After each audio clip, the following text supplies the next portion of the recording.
That was for Thursday of next week.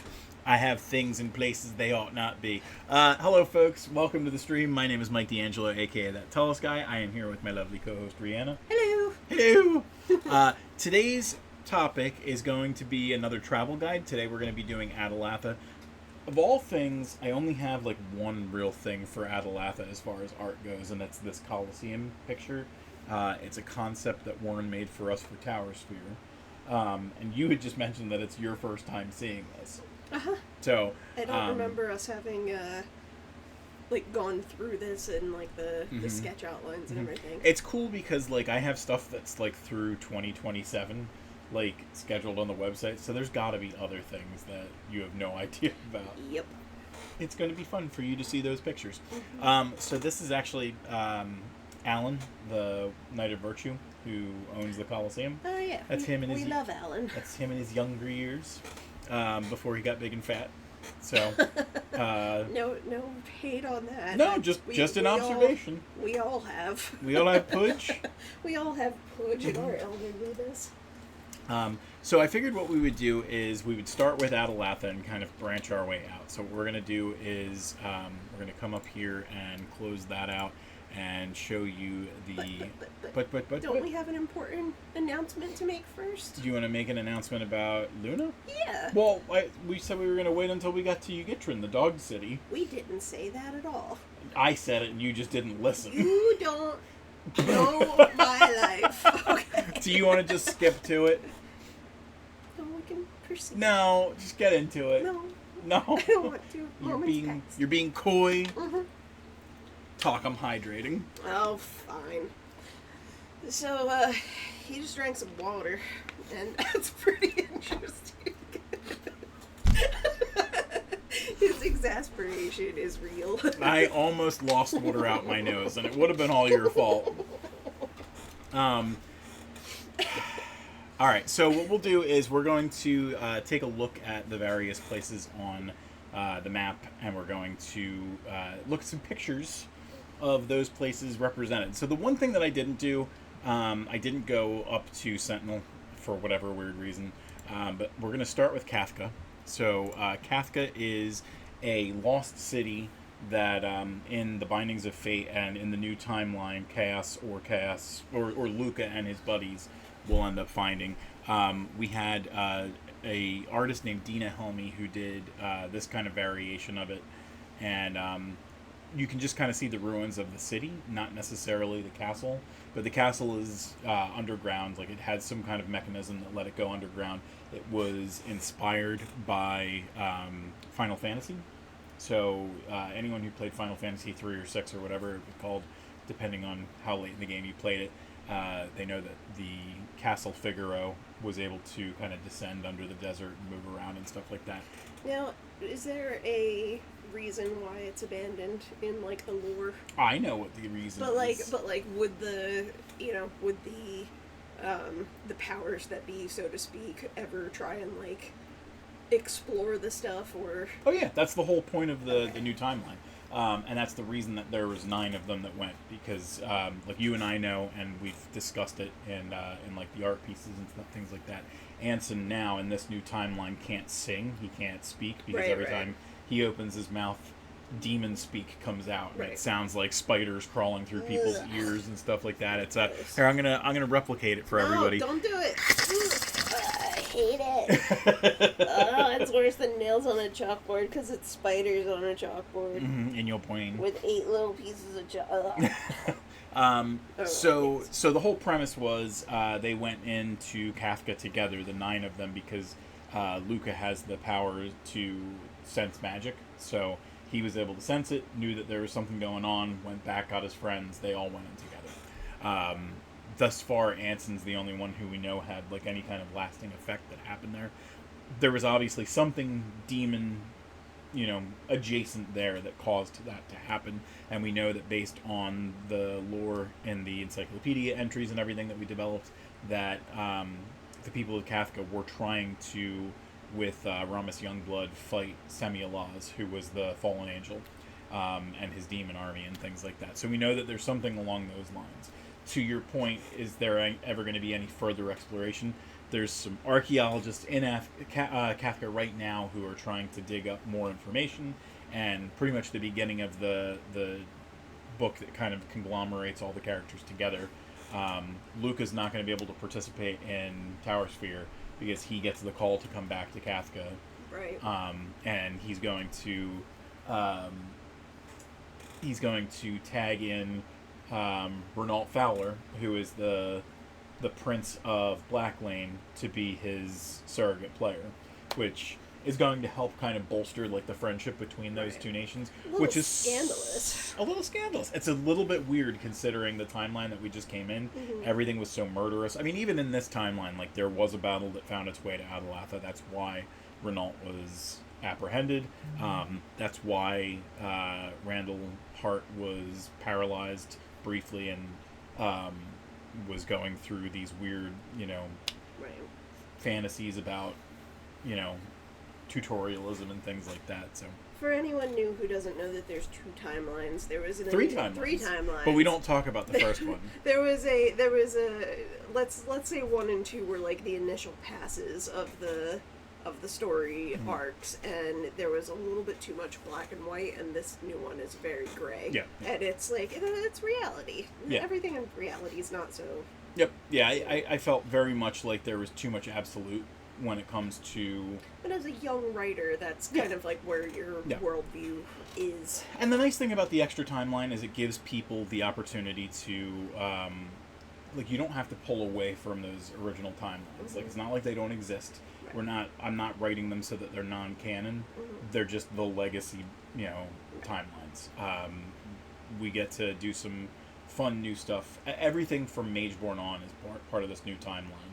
So we definitely got to play with some things that we wouldn't have gotten to. The canvas was not big enough in the original timelines. Yeah. So, this next one that we're going to look at is Mount Scourge. In the current timeline, Mount Scourge is not one of the places that's been visited by Luca Cregan, but it's definitely something that in the Bindings of Fate timeline was important. That was where he found his magical sword Wildfire, and it was where he kind of made a kind of weak alliance with Wrathley Kane, who was the son of his who he considered his greatest enemy. And it was really just 2 allies who, again, if maybe things weren't so black and white, would have realized that they could have been, partners in a lot of ways. I love that it's a volcano on a snowy mountain. Yeah, absolutely. And this is AI as well. So Rhianna did not know, and just in case you don't know, there's going to be a lot of images in this set today that are AI. I just needed something to kind of...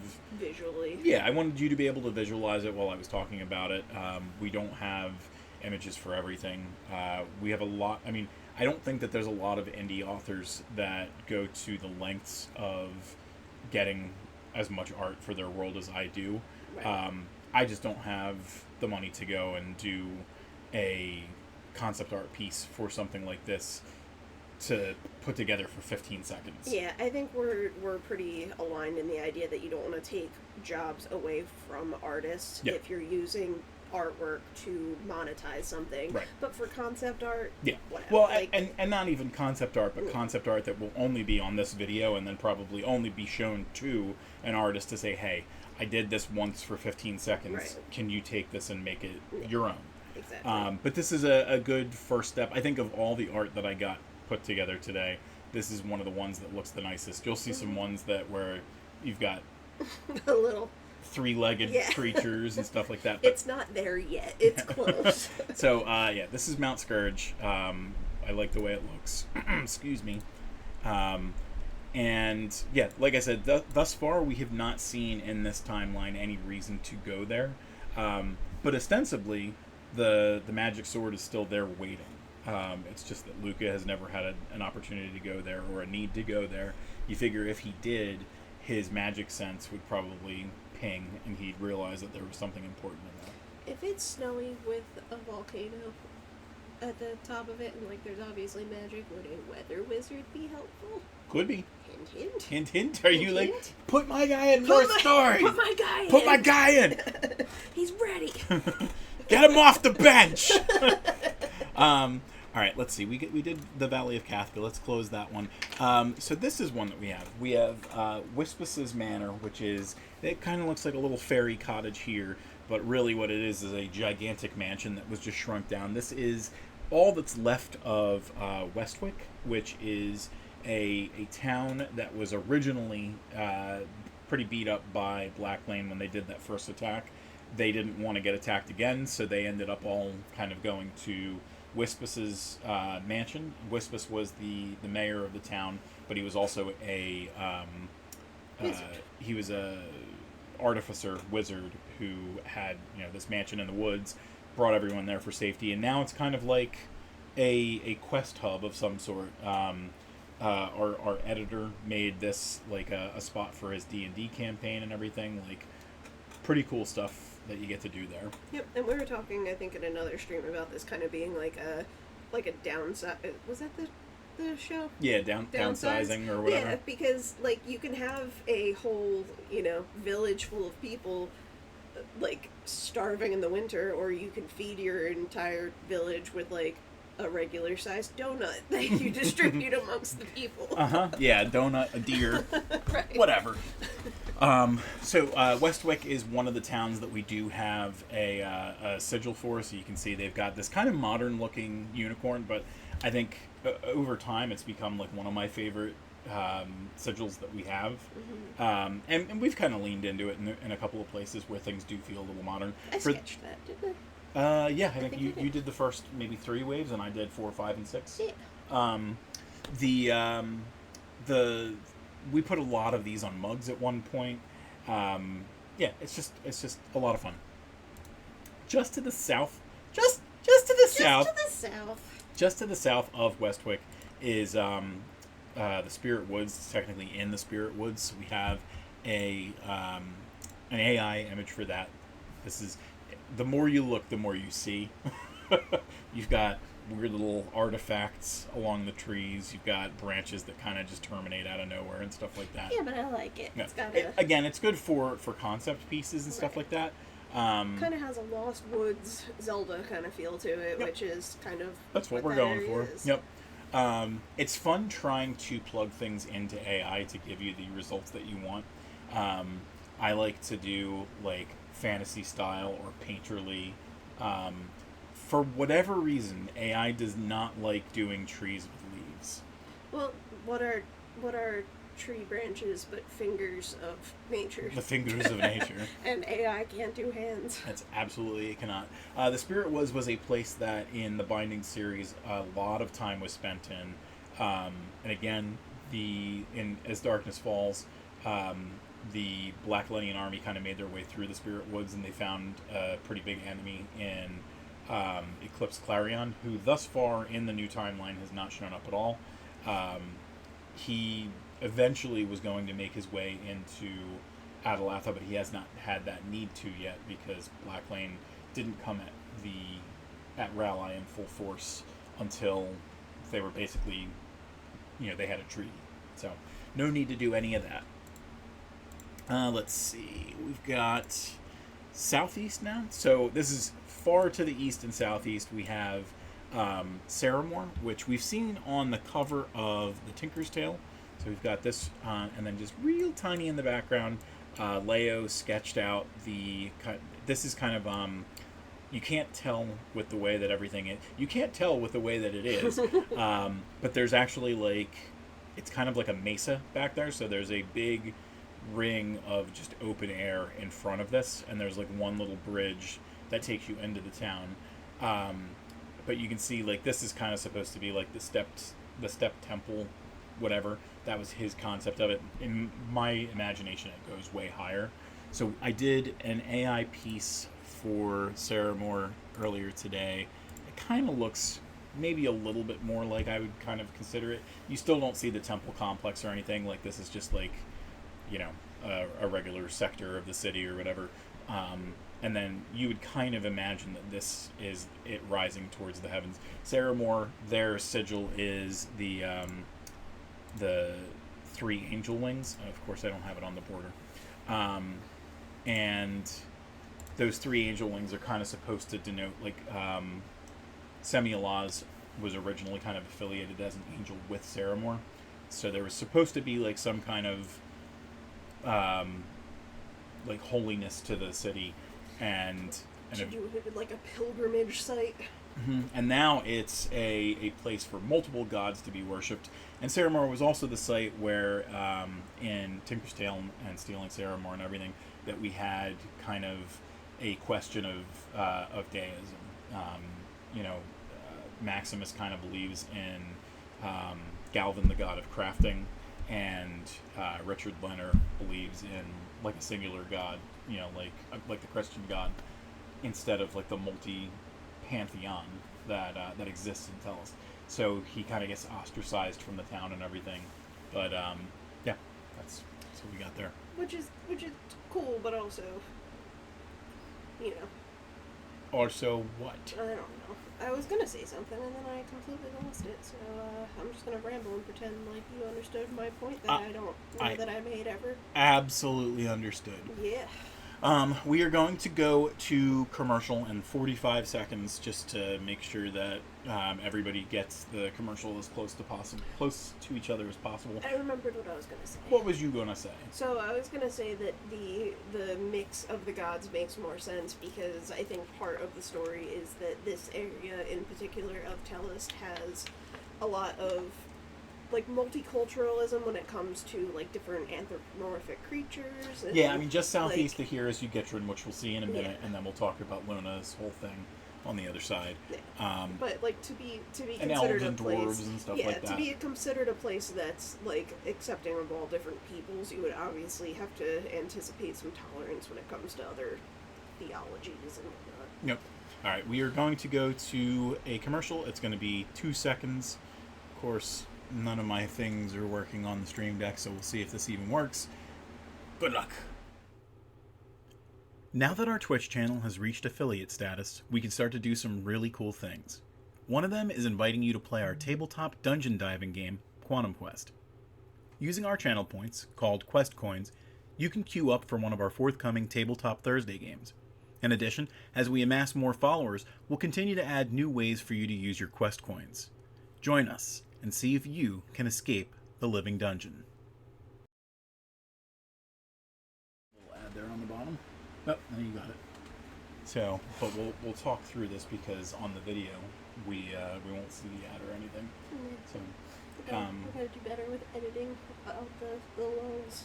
The lulls? There's There's not too many lulls. We're pretty good about that kind of stuff. This is just a diary of our life It's for just the internet. Absolutely. This is cute. This is you get it's a behind the scenes. Yeah. All right, so our commercial should be done. We ran the Quantum Quest live preview in the back end for anybody who didn't get to see it. Last week we did Quantum Quest live. Everything, yeah, I can see the blue Yeti is going off. So. Last week we did Quantum Quest live. It was a pretty fun experience. It went long because we had the magic portal that was giving people adventures. But I think it was one of our more interesting and just kind of neck and neck kind of games that we had. And it went mechanism wise, it went a lot smoother than the first one just because of all the prep work you did. Good job, sir. And we went even a step further for the next week's game, which you're going to be a part of. I don't know. Did I told you about all the stuff, but did I actually demonstrate it to you? Sit tight after the episode, and I'll show you a couple of things. Just because. Oh boy! I'll show you a couple of things. Amongst those things, let's actually show you the other city, which is down here, represented with the blue paw print, Ugitrin. Ugitrin is a kobold city, and this is the kind of quick AI that I ran for it. Before we jump too far into Ugitrin, do you want to talk about our little kobold? Yes. So we talk in the closing screen about Tales of Tellest, which is the TikTok channel that houses all the videos that we have of our doggies, including Luna, who is absolutely just so vocal and so silly and such a unique doggie. and one of her videos where Michael is like hugging her every time she yawns and she makes a very funny sound just went ridiculously viral. And as we last checked, I think we put that video up on Friday, and as of tonight it's at 2.9 million views. Yep. Yeah. Oh, Probably by the time oh wow. Oh, I was gonna say something else, but holy shoes. holy shoes. My shoes have got holes in them. I think probably by the time we go to bed, it'll be 3 million. Yeah, which is the appropriate amount of people who should be seeing our dog, because she's absolutely adorable and we love her to absolute pieces. I'm very surprised she has not gone into a full-on tantrum, because no one's paying attention to her right now. I think she's a little sleepy because it's been so hot lately. She but also, she's started to go to sleep in this room, because, if I'm working in here, she'll just go to sleep. So it might just be, you know how, for a while when I was writing, I was putting myself to sleep? You have to get yourself out of those kind of things. Right. But we are very hopeful that, we don't monetize any of the doggy accounts or anything like that, but we're very hopeful that because she's being seen by more people, it might drive people to our pages and just kind of be curious about what we do here. Yep. Which would be nice, but also it's fine if people just want to see how cute our doggy is. Yep. As an aside, I did notice that yesterday, or 2 days ago, whichever one, we had more downloads of Mageborn than any other day in the past 90 days by a factor of 3. It was at least triple the next closest day. That's awesome. So I think definitely she brought people there. We're hoping that maybe a couple of people go to the children's book page and check out the children's book and decide, hey, this would be a good Christmas present or something like that.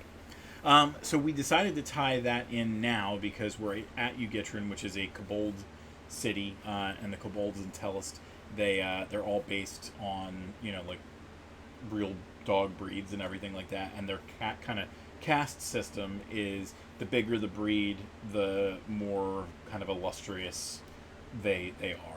Which is wrong, because Chihuahuas are much mightier than a Doberman or Doberman? Doberman or a Great Dane. I'd be more fearful of the tiny ones. But that's in Tellest. It's based on the size of the breed, unless you're a mutt. If you're a mutt, then all bets are off and you're completely ostracized. So that's elitist. All 3 of our dogs would be. And the funny thing is, I think I prefer a mutt because I feel like they're healthier. They're more unique overall. They have more complex personalities, I feel like. Again, AI. I think at it's first super glance, cute, though. at first glance, it's very cute. He's got a ball. He's got a ball. So I asked it to give him. Yes, he's got a third leg. He's not holding the ball; it's just resting on his wrist. I asked AI to give us a anthropomorphic dog in wizard robes. It's pretty good. I mean, it's not a robe or anything, but I like his little outfit. Most of the time when I'm asking for an anthropomorphic dog or animal or whatever, they just give me a regular, 4-legged creature. So, it's not doing what I want it to do. This guy is over here like the Tin Man. I don't know what this thing over here is. He's frothing at the mouth, so he's rabid and needs to be put down. But he only has 2 legs, and that's the amount of legs that we're usually looking for. I think he's wearing little shoes. I don't think they're shoes. I think it's shadow and light and stuff like that. Some kind of blobular thing. I asked for a knoll because Ugitrin is just now opening its doors to Kaja knolls and stuff like that. And instead, it gave me a gnome. I feel like it gave you Merlin in his wizard outfit. His Bermuda. With glasses. Yeah, he's got sunglasses on, right? And he's holding a Super Mario Brothers Piranha Plant staff. And then I asked for a scholar kobold, and I'm pretty sure it just gave headphones? It looks like Edna Mode a little bit. I can see it a little bit, and then holding, I guess, a map of Ugitrin going, where's the creperie? I was going to do it for every one of these figures, but it was just taking too long. I was starting to run out of time. Any questions before I move on? No, I've seen all no I need questions. to see. Unnecessary. All right, so we're going to go south now. So this is going to be Viscosa. This is another one that I didn't have any bit of art for. However, I'm just now noticing that I didn't actually get that art popped up. So let's Pop it up. pop it up. So that's Viscosa. It's close to how I imagine it in my mind, but A little melty. oh yeah, it's all kind of Dali, But yeah, but very cool looking. The little cliffside here, it wouldn't be terminated like that. It would be around the sides, but it would go down. It's like a slope all the way down, and then there's like a big city around it. But Viscosa is the capital city of Raleigh. This is kind of like a small concept of it because the actual city would be sprawlingly huge. But as far as the concept goes, it's not too bad. They are getting kind of ticked that Atalatha is gaining so much traction. Atalatha is becoming the city of wonders, and they're calling it the second capital of Raleigh, which obviously is making these people ticked. And You Gitrin's gotta avoid them ticks. Sorry. I'll see myself out. Yep. Just keep drinking your water for the rest of the episode. Womp womp. Viscosa, they helped a little bit during the war with Blacklane, but not really a lot. And for whatever reason now, the kind of alliance between Atalatha and Blacklane puts Viscosa at like a feeling of unease. So there's it's not black and white, it's a lot of gray, but there's a little bit more gray there in Viscosa for two cities that exist in the same kingdom. It is a little bit like uneasy, So the whole thing with Viscosa is that it's a sloped city. Well, I mean, the city itself isn't sloped, but it's on a slope. It's on a slope. It's really funny that they're uneasy, like Uneven. unbalanced. You were supposed to have left. I'm sorry. Let's see. So we're going back to here. Let's go to Forcynthia next. So we've seen Forcynthia because Forcynthia is the site of our flagship character now, which is Adelia Cregan and Gaston and Lucinda. This is the first time in this image, I think, that we've seen Forcynthia, right? Prior to this, right. we've seen inside Hawthorne Keep and stuff like that, but we've never actually seen it from the outside. We've never seen the keep, we've never seen the gatehouse or anything like that. And a combination of Paul Davies and Stephen Belshaw helped to bring this cover to life. I had to stop when you said we've never seen it because I've seen it vividly in my head like multiple times. I'm like, what do you mean? I know exactly what it looks like. And does that speak to you as an imaginative person, or does that speak to me as a competent enough writer at this point where I can... I'm gonna say both. I think that you and I are both like, you have that group of people who see like outline, like if you say apple, they're gonna see like a drawing of an apple or like just the word apple. But you and I are both like, we can pluck it from a tree in our mind. We can make it a thing. I find it very hard translating the way that I see things in my mind to being able to capture it in words. I almost feel like it's almost like if you can conceptualize like a song that you want to sing or play or something like that, but you don't have the musical talent. Yeah. But I do think that you do, with by practice, the way. You, musical talent. yes, and also you write well as far as the descriptions go. But we're talking about something that's been a learned practice over the last 22 years. Right. So it's definitely taken a lot of time to be able to get to that point where I can write it well enough to try and capture people's imaginations. And hopefully in 20 more years I can say that I've been improving all this time as well. Southwest as well is Gardone, which we haven't seen, but we've got a couple of people who've shown up from there. Luther, who was in the Ranger series, he's in Heart of the Forest. He came from Gardone. That was where his initial training came from. And Edwin in the Ancestral Magic trilogy, he hails from Gardone as well. Again, very AI. You can see windows are sloping in weird ways and stuff like that. But I think from a concept piece, it's kind of interesting to see this tower and the grasslands and everything like that. No notes. It's pretty. I like it. I don't know. Well, I for some reason when you said Gardone, I thought it would be more floral. Nope. Garden. You figure Sun Garden. We have a decent amount, but we already looked at that kind of in in another session. So I think we're down to our last couple. We're going to be going. You know what? We kind of skipped south. Let's take a look at south. So just south of Atalatha is the Spirit River, and this is again Dina Helmy. This is not AI. This is like a painterly sketch that someone made for me, like 15 years ago or something like that. And this is the Lucerion Bridge, which is just a towering bridge over the Spirit River. Atalatha should, in theory, be either somewhere in the background, or you're looking at the bridge from Atalatha's perspective, and you're looking south. In the Bindings trilogy, we had a situation where the Lucerion Bridge was under attack by Black Lane. It fell to pieces, and we lost 2 very good heroes during that attack. But I think that was like one of our first big tragedies, so it was fun to write that, and it was fun to write my way back out of that. So, all right, we're going to go to Gengarmar now. Gengarmar is a orc city. It's the orc capital in Raleigh. We have not seen it yet. This is AI.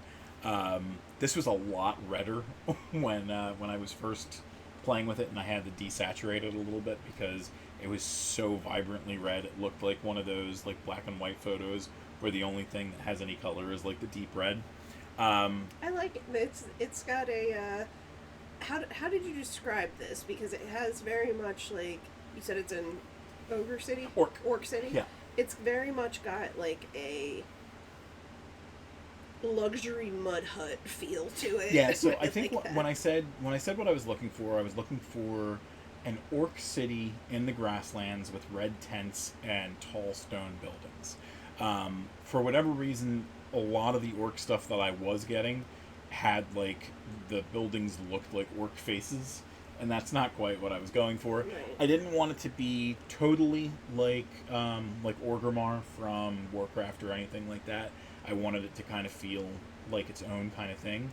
And I felt like a lot of what you got in Warcraft was kind of like wooden buildings and everything like that. And I thought these orcs kind of have kind of like a Bedouin kind of feel. Like the tents have like that kind of sloped shape to it. And it was... I didn't describe it well enough, but this was perfect, and it was pretty much what I had envisioned. So I'm very happy with it. We haven't really spent time here. This obviously is not one-to-one how I would picture it in my head, but it will be fun to bring this to Steven or Warren or whoever and say like, hey, like how do we iterate from here to bring it to life. And this is good for like picking out like the things that you want and the things that you don't, and like I think it has like a really interesting feel where it's kind of like medieval castle meets like warlords of like a earthy realm. Also a little Cones of Dunshire, but like in the best way possible. A fun aesthetic. All right, so we are going to go to our last little point of interest. So up here in the desert, we have Foster Villa. We don't have any actual pictures of Foster Villa, but we do have another Dina Helmy piece. This is not AI. This is the Deep Oasis. And As Darkness Falls, the vampire bad guy of that story actually was underneath this oasis with a couple of druids, and they used their magic to basically have a rolling shadow go across Draconis and blot out the sun, thereby making it so that vampires could kind of roam the wilderness during daylight hours. Oh, what fun. a lovely nothing. Contribution. I got nothing. Very cool concept. I'm excited to see more of it in Tellest. I was also thinking a little bit just on my own the difference between like the AI art that we've seen and some of the unique pieces from actual artists. Yeah, and I mean at this it kind of looks AI-ish in certain ways. I'm a little jarred because like it's just very sketchy, man. And it almost feels like, how like a lot of it is generated by studying people's art. like it would not throw me to think like some of Dina's art was used for the machine learning. Right. Like yeah, which is scary because that's like art that people have spent hours on that it's now being Right. utilized by technology. It's very weird. Right. So one of the things that we didn't really talk about yet, we had the introduction to Atalatha, but we didn't actually spend time talking about Atalatha itself yet. I figured we've got maybe 5 minutes or so. Matt said, did the sub go through? Let me go to OBS. I don't... Well, you know what? It says I have 1 subscriber, and I don't remember if it said 0 before. So I'm going to assume that that is a yes. So I appreciate you, sir.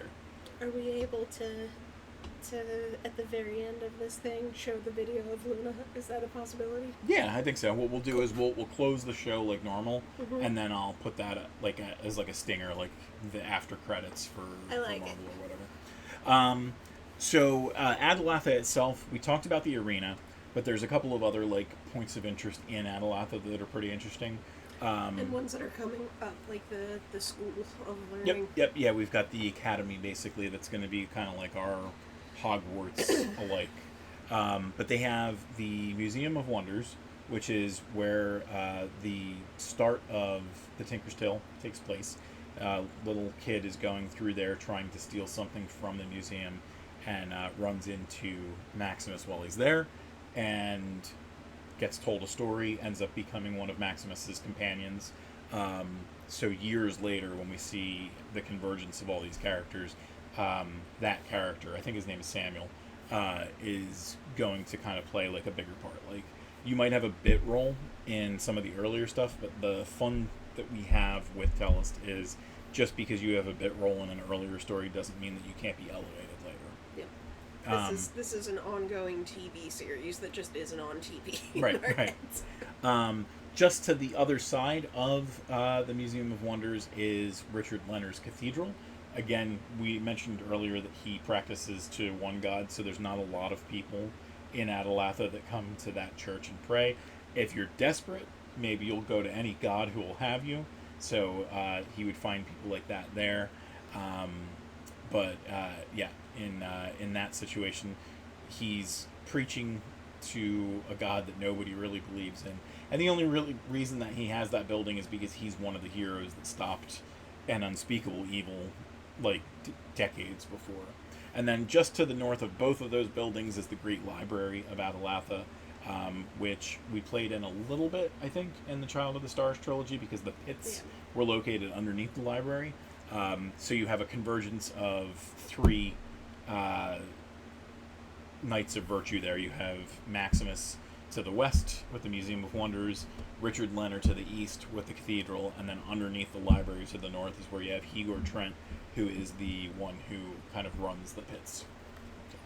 It's the pits. It's the pits. But, I mean, we've got tons of other stuff that's going on in Atalatha, on a day-to-day, and we'll probably explore a little bit more of that as we kind of start to wrap up some of the stories that we're already working on. The trilogies are starting to come to a close, and that's when we get to either tell new stories or do that convergence or a combination of both, and see what else is going on in Atalatha. I think the convergence is just like storyboarding the crap out of. Yeah, like, it's going to be a big story. Big lift. Yep. But it's going to be fun. Yes. And I think that at that point we're going to need to do a like a travel guide specifically for the city. Like, navigating the city. So we're definitely doing like these little travel guides on YouTube, but I think and Twitch.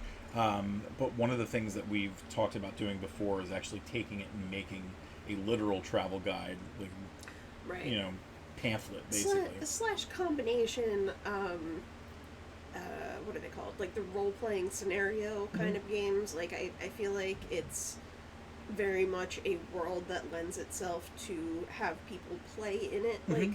Like your tagline is "the world is in your hands," and I think that role-playing games like combine the map making that you do, the storylines, like the cities, all of it. Yeah, it's going to be a lot of fun. I think I definitely think that when we do start doing those kind of travel guides, those are nice like reader magnets. You know, like you can get Mageborn for free, and then if you sign up for the newsletter, you get the Atalatha travel guide for free and stuff like that. It just adds to the appeal and the immersion and everything like that, and you'll learn more that might not be explicitly stated in the books. It's okay, he's going here, and I just read the travel guide, and that's where this is. So it's fun. It'll be kind of like we've talked about doing like the Taverns of Tellest supplement for tabletop and everything like that. It's just more opportunities to immerse people. And like you said, maybe we integrate things like maps and things like that to really kind of hammer that point home. So, all right, we are at 7:42. We usually wrap things up around 7:45. So let's do our show closing, and then stick around for the ending. Stick around. The doggies are cute. We're gonna do our closing scene, and then after that we'll cut to a video of Luna, so we'll go back to the regular recording. But on the screen right now, you should see all the places that you can find Tellest out there on the internet. Tellest.com is a great first place to start, but if you want to go to some premium sites to get some cool stuff like battle maps, if you want to see some art posts, things like that, you can go to patreon.com/Tellest for the digital versions of the maps. And on Tuesdays and Thursdays, we do some kind of art post. And then on Thursdays, my brain is not right today. I've been using it too much or not enough. Tellest.etsy.com is where you can find physical premium goods, including battle maps as well. We have, after today, I think we have 52 of those maps up on the Etsy store. But we also have bookmarks, stickers, posters, and Rihanna's one-of-a-kind handcrafted magic wands that are like sculptures on a stick. We've got, 50 of them up on the Etsy store as well right now. Yep, and we'll be selling them live if you're in the Doylestown area for end of summer. Well, and even before that, we've got the Lehigh Valley Comic Con. That is the beginning of August, and the Doylestown Renaissance Fair, the Bucks County Renaissance Fair as it's called, is going to be the end of August into September. So we're hoping that you'll have a little bit of time to do like another 10 or 20 between those two, because there's a chance that you sell a whole bunch of them at the convention, and then you don't have anything to sell at the Renaissance Fair. But you are going to be making something else, which will we be putting them on the Etsy store as well? Bosom buddies? Bosom buddies. Of course. Little trinkets that you could wear in your cleavage for when you go to Renaissance fairs or your day-to-day. Well, perhaps day-to-day, but definitely Renaissance fairs, because it's all about the bodices. Is it bodices or bodici? Bodices. Bodices. While we're talking about Weird Witch Wands, you can also go to that TikTok channel, which is tiktok.com/@WeirdWitchWands. There's another TikTok channel that you should check out, and we'll show you that after as like part of the stinger. That is tiktok.com/@TalesOfTellest. The last two places that I'm going to bring your attention to are the YouTube channel, youtube.com/@WorldOfTellest. That's where these videos end up after TikTok knocks them off the platform. But if you do want to chat with us live, you want to get quest coins, so that you can redeem them for little channel point redemptions on the stream to tell me to hydrate until I'm waterboarded. Virtually waterboarded. Like 20 people telling me to drink water until I'm ready to die. And you can also queue up for Quantum Quest games, and we've got more stuff coming once we get to 70 followers, 100 followers, and beyond. But that'll wrap us up for now. Again, make sure you stick around until afterwards. You'll see a little blip of, the fun stuff that we go through on day to day. But in the meantime, I miss you. We'll miss you. We miss you.